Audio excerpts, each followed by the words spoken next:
puso ngayon ang palwagan buyout. Ikaw daw ay mag-i-invest ng pera mo sa kanya at interesan niya to. Nang isang buwan ikaw ay kikita ng 20%. Kaya gusto mo dahil kikita ka kahit ikaw ay nakaupo sa bahay mo. Kaya sinunggaban mo kahit di ka sigurado. Kaya pinagkatiwala ang pera mo. Papatulfo kita, scammer ka. Ang sabi mo ay legit ka.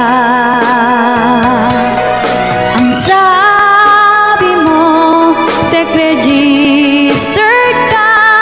Yun pala ay sinungaling ka. Nung una ako ay natutuwa dahil ako'y kumita nung walang ginagawa. Kaya nirebay ko ang aking pera. Ang ending ay nawala na ng tuluyan. Papatulfo kita, scammer ka. Nakinabang ka sa hindi mo pera.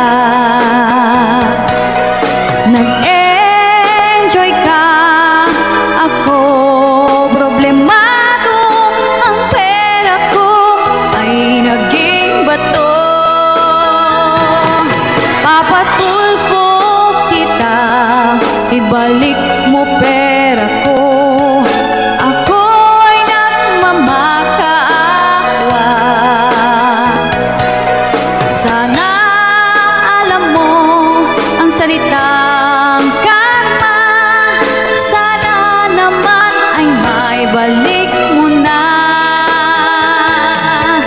Galit-galitan ka, papatulfo kita. Alright, please do share and subscribe to my channel for more videos to come. And please follow my page, Maria's Vlog. Thank you so much. Bye.